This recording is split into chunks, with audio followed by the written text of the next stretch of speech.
es la parte de neoplasias. Recordar.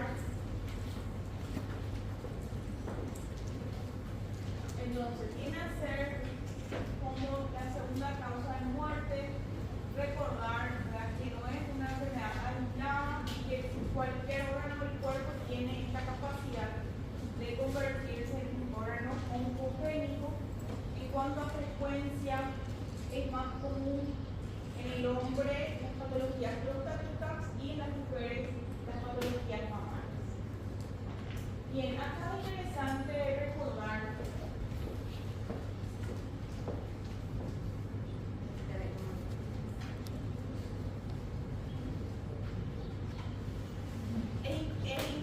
recordar dos conceptos importantes, ¿sí?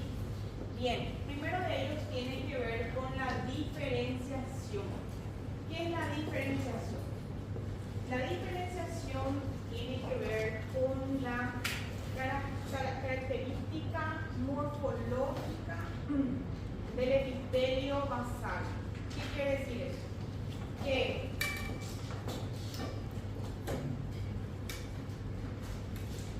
si vamos a hablar, por ejemplo, como habíamos visto en la clase anterior del epitelio alveolar, que habíamos visto que es plano, simple, ¿verdad? Entonces este es su epitelio basal, epitelio plano, simple. Bien, ¿qué pasa? Vamos a ver cuando inicia un proceso oncológico, existe un cambio en esta morfología. Entonces, ¿qué puede cambiar? Puede ser que esta célula cambie su morfología en sí, para volverse plano simple, se vuelve un poco circular, y el aspecto del núcleo se vuelve más redondo, ¿sí? Y cuanto más diferente es del epitelio basal o del epitelio de origen, decimos que es menos diferenciado. ¿Qué quiere decir eso? Es menos se puede identificar qué tipo de célula es. Entonces, menos diferenciado. Cuanto más diferente es, quiere decir que es menos diferenciado, habla de un peor pronóstico. Eso es lo que vimos en el ejemplo que ustedes mismos realizaron cuando hablamos de displasia. ¿Se acuerdan que vimos la displasia? En donde la displasia de inicial solamente hay una parte de las células es la que se cambia, ¿verdad? Y conforme las células van aumentando, la displasia entonces es grado 2. Y grado 3 ya era cuando afectaba todo y ya hay unas células diferentes a las orejas, ¿sí? Eso quiere decir diferenciación, ¿sí? Cambio en la morfología, ¿sí? Cambio en el núcleo, porque vamos a ver enseguida que estas células tienen características distintas en relación a la célula basal. Su tiempo de reproducción, su tiempo de división es más rápido, entonces son células distintas, ¿sí? Y no se olviden que también hemos visto en la parte de adaptación que este cambio de morfología también está relacionado a qué cosa, a su función, ¿verdad? ¿Se acuerdan que vimos que en el epitelio plano simple es importante que este se encuentre en las paredes del alveolo, ya que permite el paso, ¿verdad?, de ciertos nutrientes que permiten que estas células o que estas paredes o que estas estructuras, ¿verdad?, puedan nutrirse? Entonces, cuando hay un cambio en la morfología, evidentemente esta función también se ve afectada y es lo que da origen a los síntomas. ¿Entienden? O sea, no solamente estamos hablando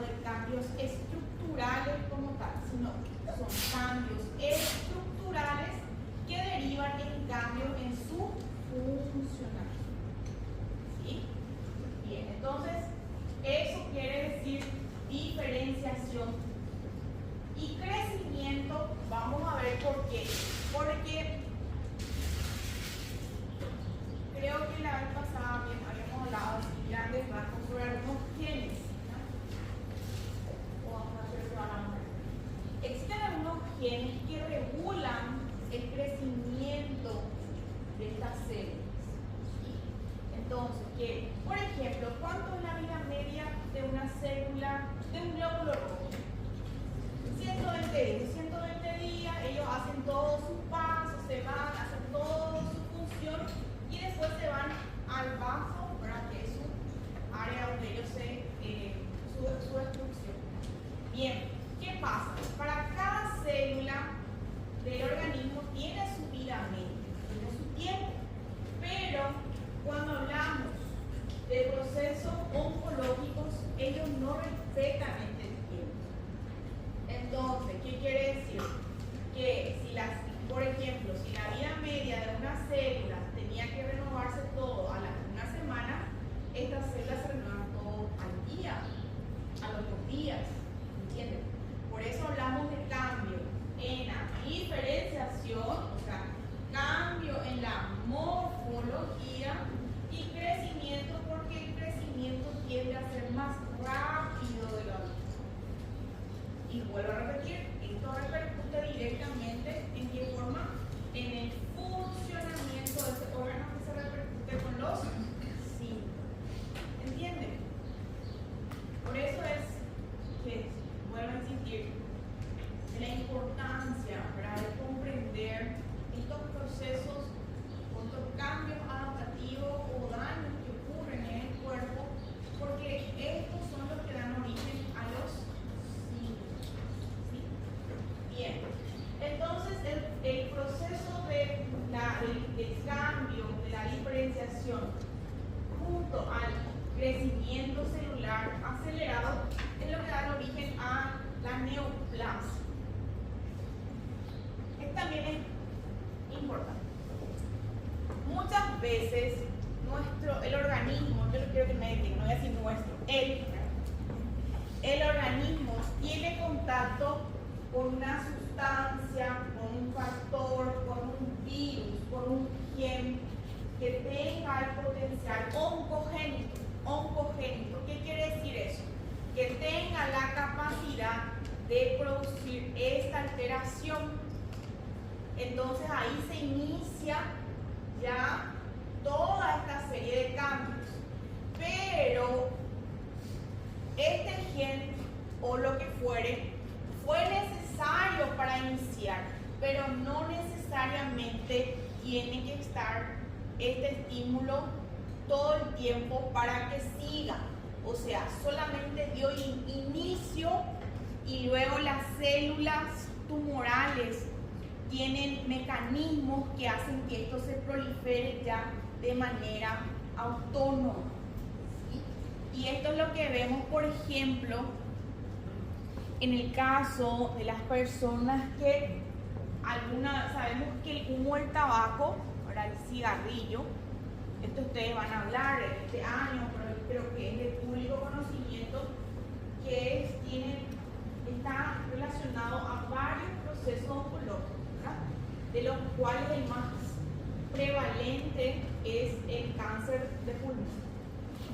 Entonces, la persona pudo haber estado fumando, qué sé yo, 15 años de su vida, pudo haber abandonado hace 10 años, pero el cambio en las células ya pudo haber iniciado en ese tiempo. Y por más de que le hayan dejado de fumar, no quiere decir que esa célula no estuvo multiplicándose, proliferándose. ¿Entienden? Eso también es importante recordar. Que no necesariamente este agente causal tiene que estar todo el tiempo activo para producir, sino que puede haber sido desencadenante y las células después ya adquieren esa capacidad. Y la proliferación. ¿Qué quiere decir proliferación? Nada más es esto, ¿sí? Que esta célula anormal que se está generando en el organismo tiene la capacidad de seguir aumentando y en un momento dado inclusive reemplazar a las células basales, ¿sí? Entonces eso quiere decir proliferación. Entonces es el proceso mediante el cual las células se dividen, se reproducen. Podemos ver, esto hablando se ven los gametos, las células somáticas. Acá vemos cuáles son los tipos celulares que pueden proliferar.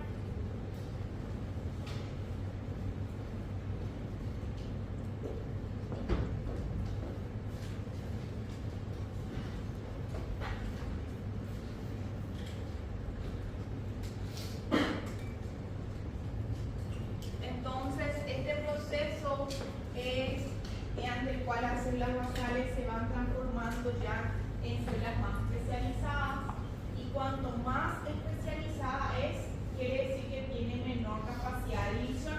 O sea, es lo que vemos, es lo que ustedes vieron ya en la parte de embriología. ¿Se acuerdan? Las células madre pluripotencial pueden dar origen a todas las series de los linajes de células sanguíneas, ¿verdad?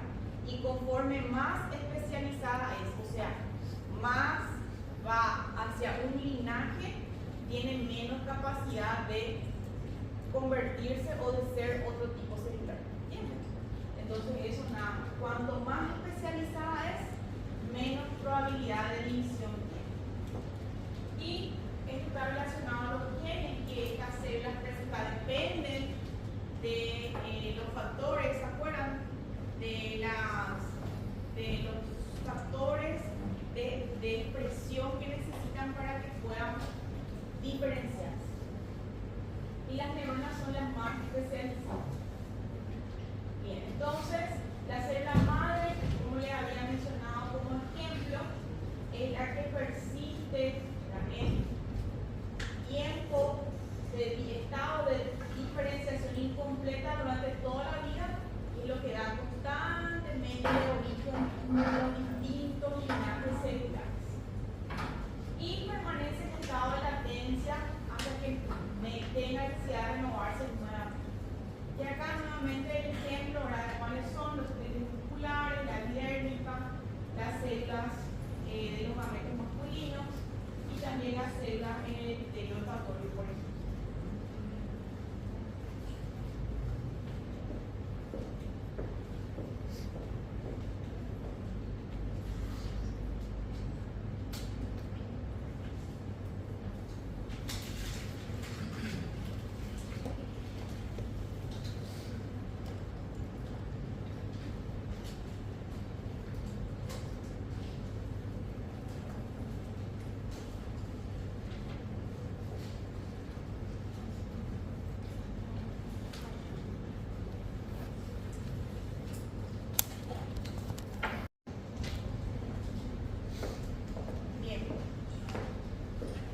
En cuanto a la terminología, vemos que el tumor viene a ser una tumefacción tisular que puede derivar de distintos trastornos.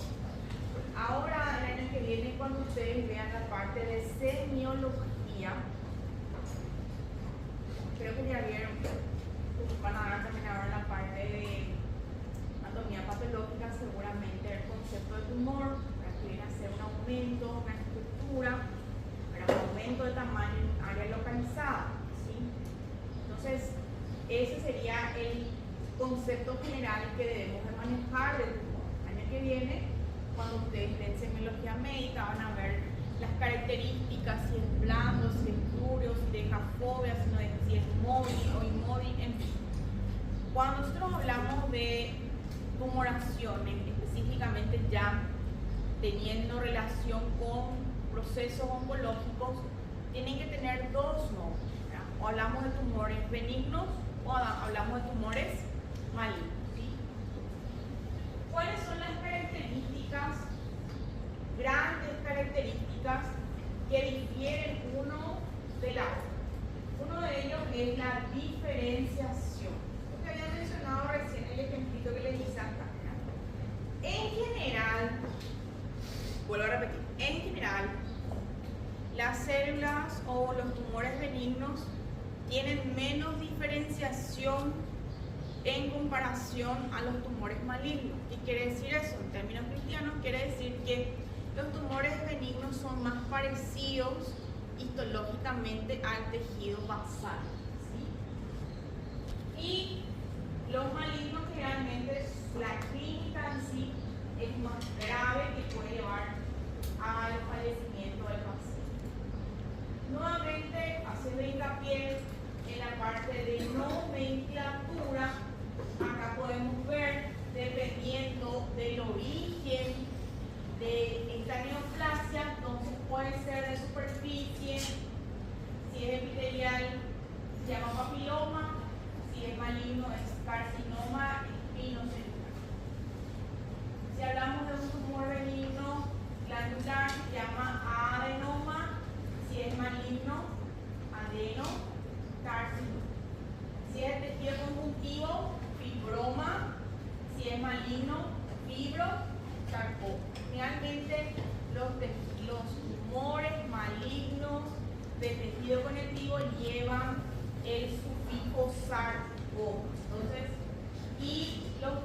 diagnóstico y tratamiento de las neoplasias.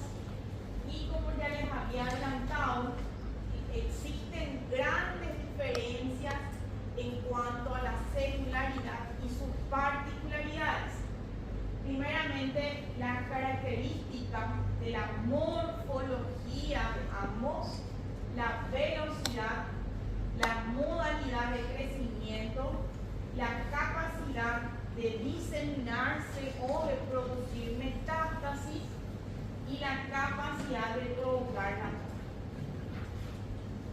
Esto es nada más un concepto, estaba en el material, en un libro, la parte del resumen de los diálogos. Entonces, el cuadrito acá. Miren un poco. Este es tema de examen. ¿Sí? Tienen que saber, no solamente para el examen, que es el objetivo primario ahora, sino para la vida ya, como un concepto ya que, porque estos son temas que todo el tiempo se está viendo y se está hablando. Entonces, las células benignas, como les dije, son bien diferenciadas, o sea, la morfología se puede identificar bien y generalmente se parecen a las del tejido de origen. No hay mucho cambio en la morfología. Sin embargo, las malignas son indiferenciadas, tienen anaplasia, que vamos a ver qué significa, y generalmente hay mucha diferencia en relación al tejido de origen. El crecimiento en general suele ser progresivo y lento cuando hablamos de benigno, y el maligno suele ser más rápido, depende del nivel, y la tasa de crecimiento es mucho más rápida. El modo de crecimiento, aquí en la, este sí, importante. Las benignas suelen crecer por expansión, aumento de tamaño. Sin embargo, las malignas suelen crecer por invasión, mandan prolongaciones que van infiltrando a los tejidos circulares. Entonces, uno es expansión, el otro es invasión. Esto también, ¿verdad?, resulta en relación a las manifestaciones clínicas.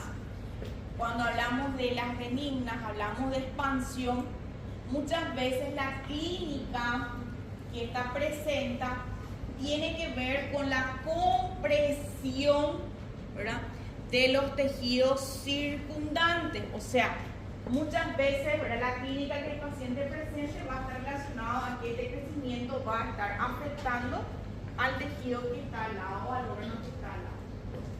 En cuanto a la metástasis, que viene a ser la capacidad de las células malignas, en este caso las neoplasias, ir a otro órgano, podemos decir que las benignas no tienen esa capacidad y están presentes en las células malignas.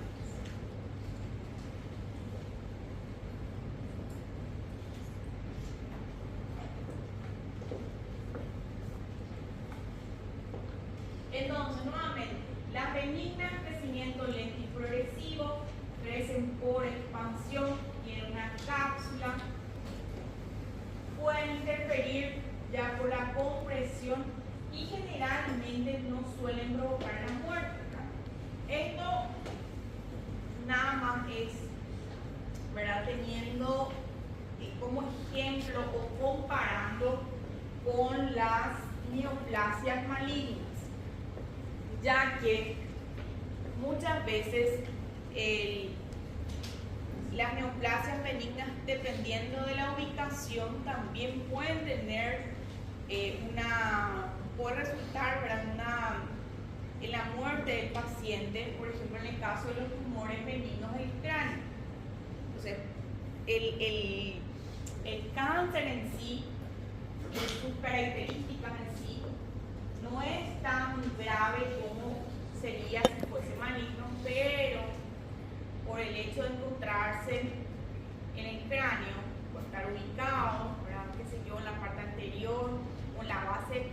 eso puede repercutir y puede desencadenar la muerte del paciente. O sea, en general, lo que hace que aumente la morbilidad de las neoplasias benignas es la ubicación, ¿sí? Pasa lo mismo en el caso de un tumor benigno cardíaco, ¿sí? Entonces, un tumor benigno cardíaco de por sí puede que no tenga todas las características de ser invasiva, infiltrante, etc. Pero por estar en el corazón puede estar obstruyendo el paso de la sangre y el paciente puede hacer una muerte súbita. ¿Entiendes? Entonces, la morbilidad y o mortalidad de los tumores benignos está relacionado a su ubicación. O puede ser un simple lipoma que está acá en la piel, se quita sin problema para que, sin ninguna repercusión clínica o relacionado a donde está ubicado. Sin embargo, las neoplasias malignas de por sí, estén donde estén, por sus características, sí tienen mayor potencial para causar mortalidad, crecen con rapidez, se diseminan, comprimen los vasos sanguíneos. Acuérdense, invasión. Ellos infiltran los tejidos sanguíneos, ¿verdad? Es por eso que muchas veces estos pacientes acuden a consultar por anemia. ¿Por qué? Porque este crecimiento puede ir lesionando los vasos y puede hacer que el paciente tenga microsangrado que se le manifiesten como una anemia y sea ya una manifestación de un cáncer. Bien, en cuanto a los tipos de tumores malignos, pueden ser sólidos, ubicados en tejidos, o pueden ser relacionados a los tumores hemáticos que están distribuidos en toda la circulación. Entonces, para el inicio del crecimiento de una célula tumoral maligna, tuvo que haber iniciado con una mutación, anaplasia quiere decir falta de diferenciación celular, o sea, es lo mismo que decir una célula que tiene toda su morfología alterada, una célula no diferenciada, una célula que no se puede distinguir sus partes, sus componentes. Eso es un tejido anaplásico. Y como les dije, ¿verdad? Esto a medida que el grado va disminuyendo, también, como les había comentado al comienzo, conforme más las células se están modificando, está siendo menos diferenciado, más alterado, obviamente su función también va a verse afectada. Y cuanto más parecido a la célula basal es menor el grado tumoral, así como el ejemplo. O sea, cuanto menos cambio, cuanto menos diferente es la célula, el grado es más leve. Cuanto más diferente es, cuanto más alterado está, el grado es más elevado. Eso vimos en displasia. Bien, tienen además, como yo les había mencionado también, ciertas características que es lo que hacen que ellos puedan crecer más rápido. Uno de ellos se llama inhibición por contacto, que impide su crecimiento normal, o sea, es lo que va haciendo que cambie la ultraestructura, ¿verdad? O el código de crecimiento de una célula normal, previamente sana, le inhibe al entrar en contacto con ella. También la inhibición o disminución de la cohesión y adherencia hacen que puedan ir creciendo y puedan ir proliferando y esparciéndose, ¿verdad? Y también expresan varios antígenos de superficie. Y estos antígenos se modifican nuevamente por los propios genes de las células tumorales. Por eso que tienen tanta capacidad de crecimiento. Esto ya vimos. Entonces, como les había mencionado, estas células tienen totalmente modificado, ¿verdad?, su proceso de crecimiento en las células normales es regulado, en las cancerosas no hay regulación. O sea, esto ustedes vieron ya en fisiología, ¿verdad? Qué sé yo, hay un aumento de demanda, necesidad de oxígeno y ahí se va produciendo las células de acuerdo a lo que el cuerpo necesita. O sea, hay una regulación. Esto no. Ellos tienen total autonomía, tienen un crecimiento autónomo. Por eso es un crecimiento no regulado. Lo que habíamos relacionado de la diferenciación, en las células cancerosas se ve más afectadas, genéticamente también son más inestables, ellos no dependen de ningún factor de crecimiento, tienen baja adhesión a la célula, expresión antigénica presentan y también tienen la producción de sustancias totalmente afectadas. Y como les dije, toda la ultraestructura celular también conforme más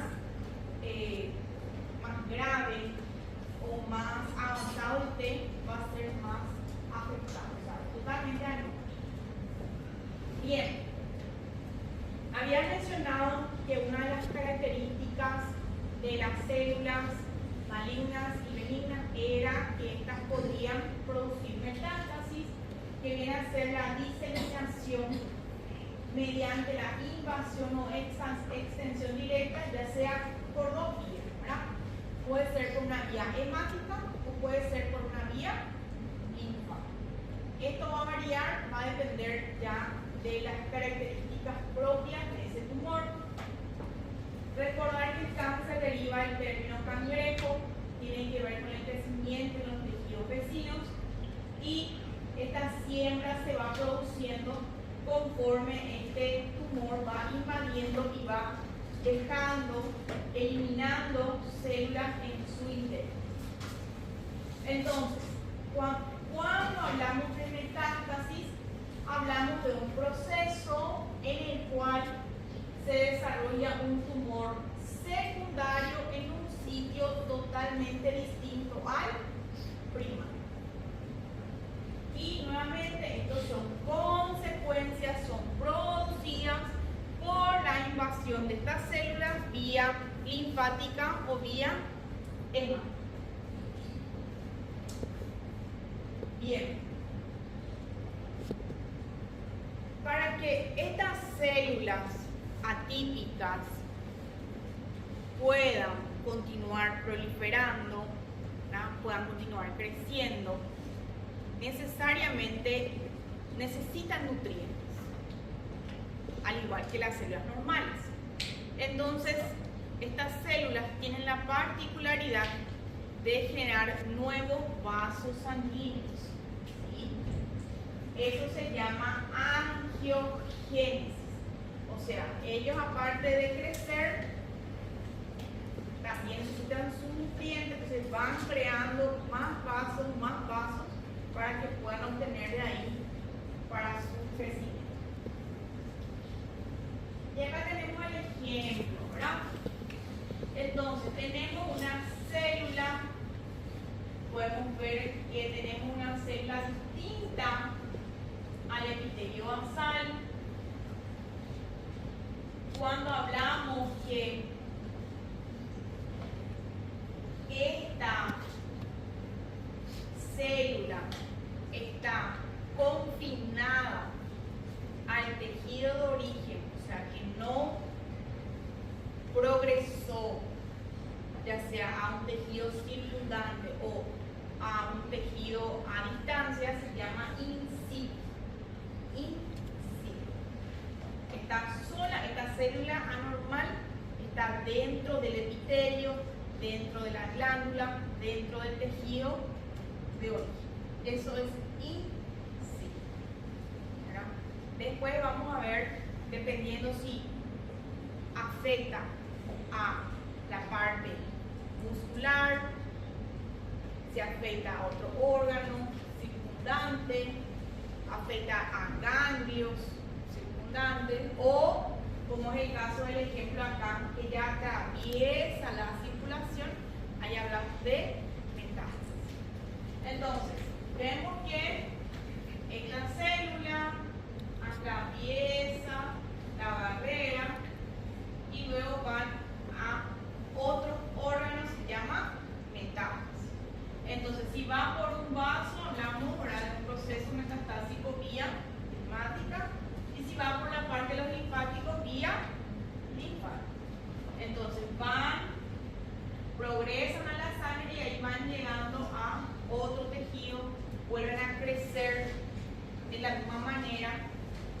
en otro órgano se llama metástasis. Los órganos, ¿verdad?, más afectados por la metástasis son el pulmón, ¿verdad?, el páncreas, el hígado y también la columna vertebral. Entonces, generalmente cuando se encuentra un tumor, inmediatamente ya se empieza a hacer una búsqueda para ver si ese tumor encontrado es un tumor primario o ya es una metástasis de un tumor primario que está en otros sitios.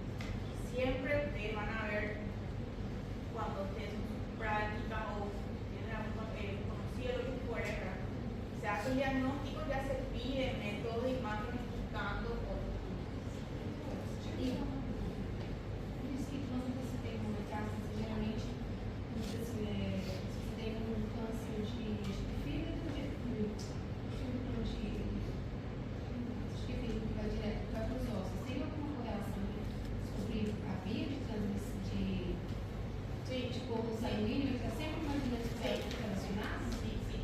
Totalmente. Y eso va a depender, eso ustedes van a ver en una guía patológica específica.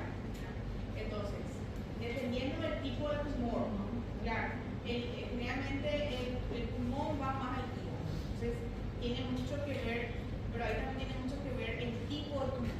¿Verdad? ¿Qué sé yo? Por ejemplo, el tumor de tiroides. ¿Verdad? Tenemos un tipo de tumor, el carcinoma papilar, por ejemplo.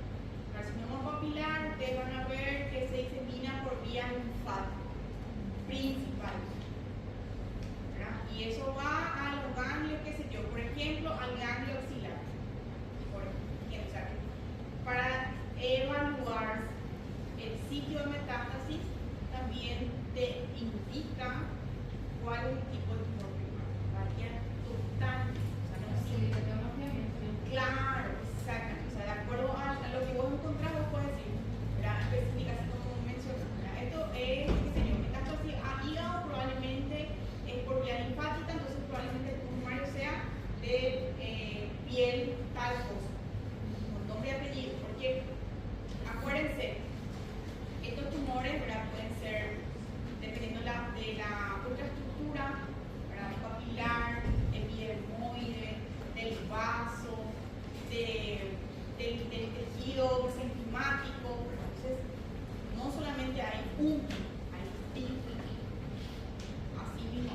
Y cada tipo otra vez tiene una forma de diseminación y una característica específica de cómo se disemina y cómo se manifiesta, y también varía de la forma en que se produce. O sea, qué sé yo, como estamos hablando del cáncer del pulmón, el tipo histológico escamoso está más relacionado al hábito de fumar y se disemina de tal forma.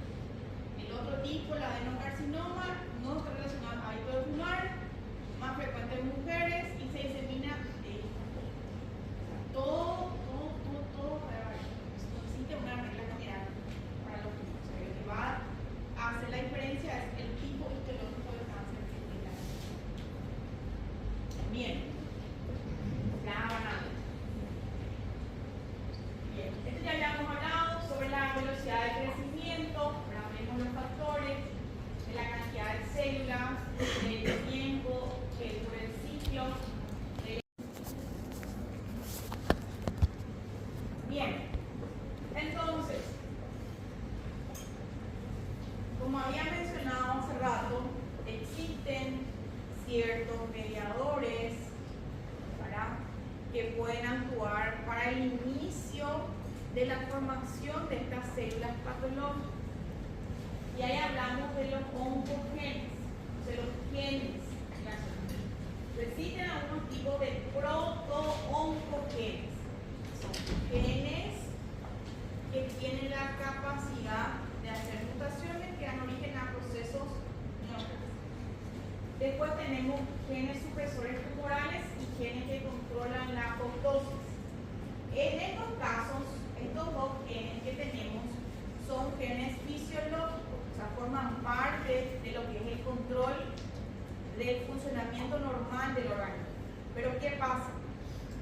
En algunas circunstancias estos genes se afectan, entonces se produce un daño, se mutan estos genes, por lo tanto su función de protección se ve afectada y ahí da origen a las células alteradas. Y esta mutación, ¿verdad?, muchas veces no es necesario únicamente para transformar, o sea que necesariamente tienen que haber otros factores que designar. O sea, ya hablamos, vamos a ver también enseguida el tema de la herencia, ¿verdad? Si en una familia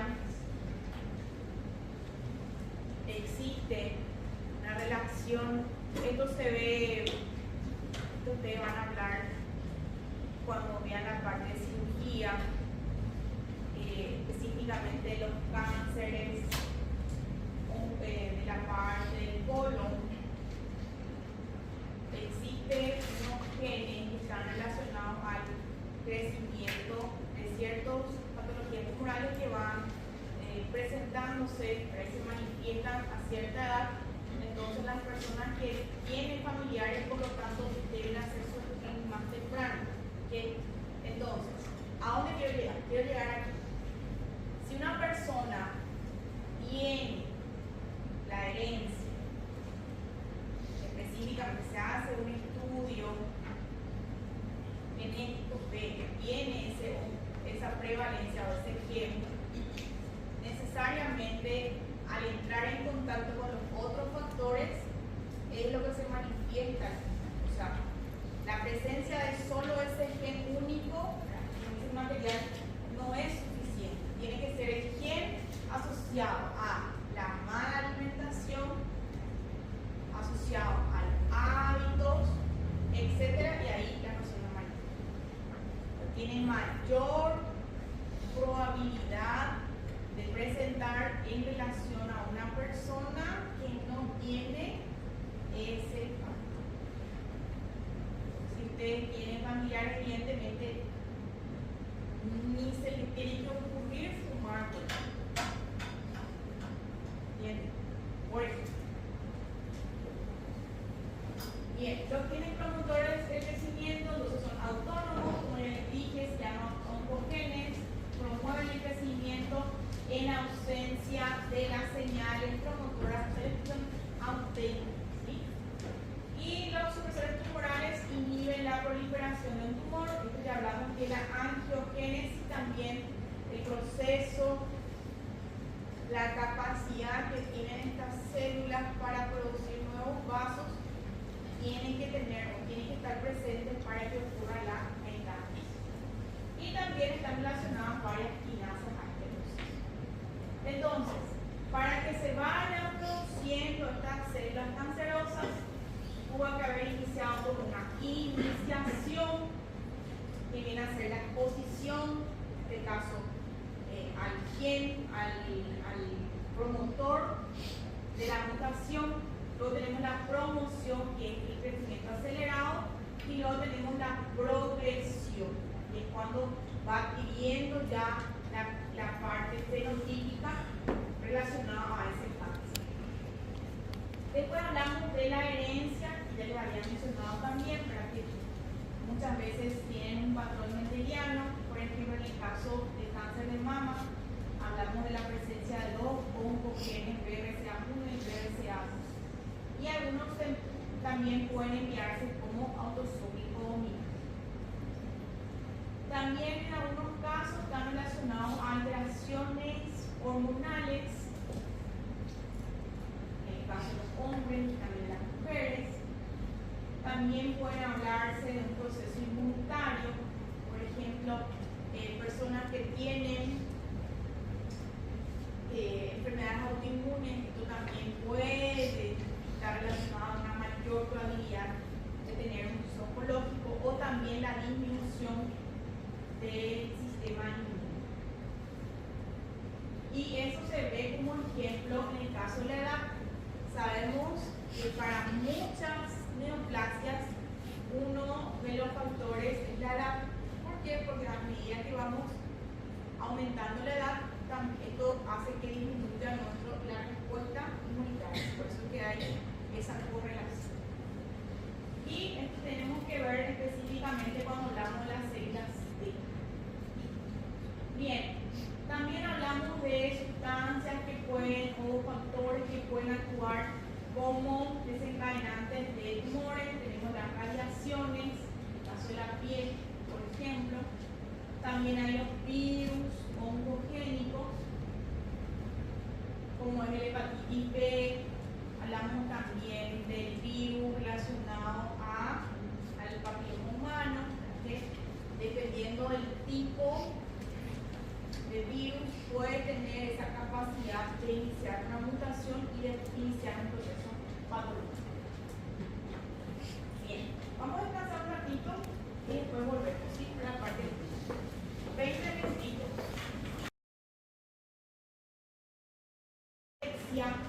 Relacionada a la caquexia, que es la pérdida de peso importante. Esto se ve en niños, también es más frecuente que aparezcan personas mayores y obviamente está relacionado a la progresión de la enfermedad, o sea que cuanto más avanzado esté la enfermedad, más probabilidad que tenga esta clínica. Y obviamente sabemos que la caquexia está relacionado también a lo que es la parte inmunitaria. Entonces, personas las que se hacen el diagnóstico en estos estadios se vieron que tienen también menos respuesta al tratamiento. También tiene mucho que ver la liberación de ciertos mediadores como el factor necrosis tumoral, interleucina 6 y el interferón gamma. Después tenemos los paraneoplásicos que también se manifiestan como manifestaciones clínicas relacionadas a un tumor.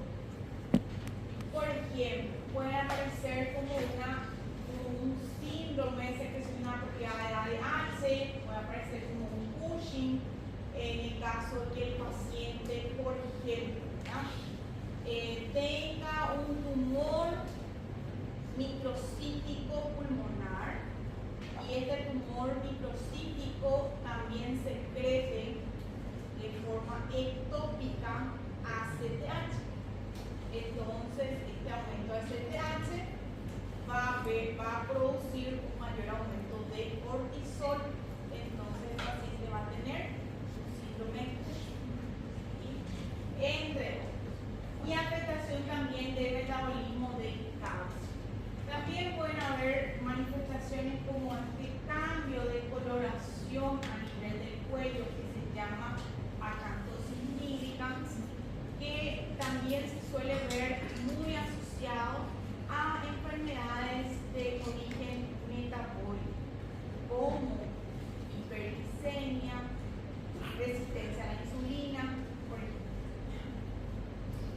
Entonces, ven, como les puse el ejemplo, el aumento de ACTH hace que el paciente tenga síndrome de Cushing, en el caso de que tenga un tumor pulmonar microcítico y libere ACTH. También uno de los síndromes paraneoplásicos más frecuentes es la trombosis venosa, que viene a ser esta trombosis. Es una patología que afecta la parte venosa, ¿sí? Específicamente el sistema venoso profundo. Entonces, el flujo venoso se afecta, hay una afectación en la circulación y el paciente tiene aumento de tamaño de la pierna, ¿sí? Generalmente es asimétrico. ¿Qué quiere decir eso? Que es una pierna, nada más.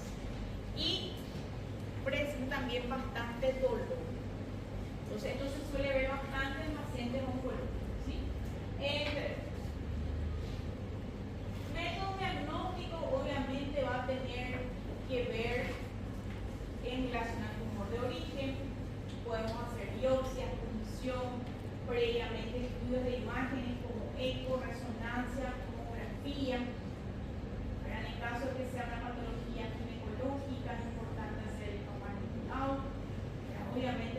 confirmar el diagnóstico se hace por la biopsia.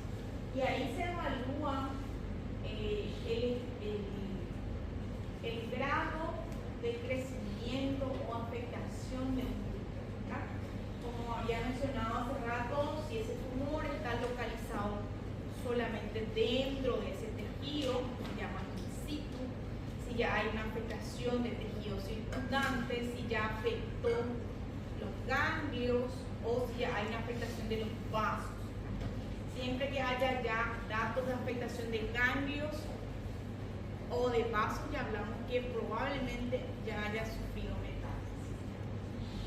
Bien, dentro del screening del proceso diagnóstico existen ciertos marcadores que nos orientan hacia dónde está el tumor primario. Se llaman marcadores tumorales, ¿sí? Estos son específicos, ¿verdad?, para un tipo determinado de cáncer, pero también nos pueden orientar sobre la sensibilidad. Entonces, sensibilidad en el sentido de que este marcador ya pueda positivizarse en estadios iniciales de la enfermedad. Específico, ¿por qué? Porque está relacionado a un tumor específico. La proporción tiene que ver con el crecimiento. ¿Qué quiere decir eso? Entonces, por ejemplo, para un marcador, el PSA nos puede orientar hacia patologías prostáticas, ¿ok? Entonces, si se hace el diagnóstico y se ve que su PSA es 50, ¿verdad?, cuando tenemos un valor normal hasta 15, 10 a 15, por ejemplo, entonces estamos hablando que el crecimiento es importante, o sea, está avanzado, hay un tamaño importante. Y también nos puede ayudar para evaluar la respuesta al tratamiento. Entonces, si el paciente inicialmente tenía 50, se le hace algún tratamiento, lo que fuere, y disminuye, quiere decir que estamos teniendo una buena respuesta. Entonces, por eso es que estos marcadores nos ayudan no solamente para el diagnóstico, sino también nos orienta sobre el tratamiento, la respuesta del paciente. Entonces, por ejemplo, personas que sufrieron, ¿verdad?, patologías oncológicas, entonces dentro de sus controles anuales siempre están estos marcadores para evaluar la actividad. Entonces, no solamente diagnóstico, también pronóstico y respuesta al tratamiento. Y la practicidad, ¿verdad?, obviamente tiene que ser accesible, o sea, tiene que en cualquier centro se puede encontrar, fácil de usar, y también la parte económica es importante para que todos puedan tener la accesibilidad. Entonces, como les dije, diagnóstico, monitoreo y una disminución favorable habla obviamente de buen pronóstico de ese cáncer. Entonces, por ejemplo, alfa-fetoproteína está relacionado a tumores primarios del hígado o tumores de la parte testicular, ¿sí? CA15 habla de tumores a nivel de mama, hígado, pulmón, ¿sí? CA125 relacionado a tumores de ovario, CA19-9 tumores digestivos, también HCG puede estar presente en personas que tengan tumores relacionados al saco gestacional, como tumores de células trofoblásticas, entre otros. Entonces, así como les mencioné hace rato, se hace el diagnóstico, se hace la búsqueda ya de otros sitios, tiene metástasis, y a la par también ya se solicita estos marcadores tumorales para identificar dónde está el tumor primario y ahí hacer ya estudios más específicos. Entonces, nuevamente, ¿verdad?, como ya les había mencionado antígeno prostático, cáncer de próstata, SEA, colorectal, páncreas y mamario. Bien. Luego tenemos la tumoración, que es la graduación de los tumores, teniendo en cuenta, ¿verdad?, primero de ellos la morfología. Entonces, de acuerdo a la histología del tumor 1, 2, 3 y 4 y relacionado al cambio de la morfología. Entonces, T, tamaño y selección local, N, cambio y M, metástasis. TNM. Está de más decir que el TNM es diferente para cada cáncer. O sea, por ejemplo, ¿verdad?, en el caso de un tumor tiroideo, T, hablamos de la afectación dentro del tejido tiroideo. Entonces, TX no se puede ver, T0 no se ve, no hay. TIS, carcinoma in situ, como les dije, dentro del epitelio, dentro del tejido. Y de 1 a 4 relacionados, ¿verdad? De 1 si afecta ya otra pared, y así progresión. N tiene que ver con los cambios. NX no se puede ver. N0 quiere decir que no hay. Y de 1 a 3 va a depender de los compromisos. O sea, por ejemplo, afecta la cadena ganglionar paraesternal, afecta la cadena ganglionar de la clavicular, de la axila, etc. Entonces, de acuerdo a qué ganglios se ven afectados, entonces va a ser N. Y la metástasis es ya si hay o no hay presencia de metástasis al cáncer. NX no se evaluó, M0 sí, M1 ya hay sí, se puede medir. Entonces, de esa manera nosotros vamos a ponerle nombre a ese nombre y apellido. Tumor tiroideo de TIS. TIS, si es in situ, entonces va a ser N0, N0. ¿Entienden? Y de acuerdo a ese nombre hay un tratamiento para ti. Por eso es muy importante colocar bien el nombre para el tratamiento.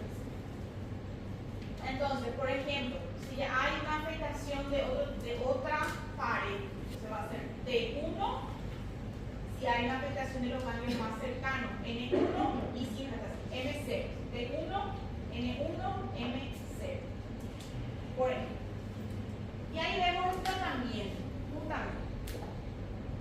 Tengan en cuenta, el tratamiento, ¿verdad?, cuando hablamos de tratamiento con fines curativos, con fines de erradicar, tiene que estar relacionado a cirugía. Quiere decir, la extirpación total de ese tejido anómalo. Bien, muchas veces, dependiendo de la afectación, puede requerir ya tratamientos adicionales, como sea. Por ejemplo, dependiendo del tipo de tumor, nuevamente, una radiación previa para inactivar y para luego retirar. Sería una quimioterapia adyuvante. O que a la par que se haga la cirugía, ya inicia posteriormente tratamiento, que sea con quimio o con radio. Sería coadyuvante, con la cirugía. Y no podemos olvidar también que en el caso que el paciente se haga su diagnóstico en un estadio muy avanzado, tratamiento paliativo, en donde lo que se busca es tratar de disminuir la progresión de la enfermedad y ayudar a que ese paciente tenga una mejor calidad de vida dentro de lo que puede. En ese caso, la curación ya no es una opción, ¿sí?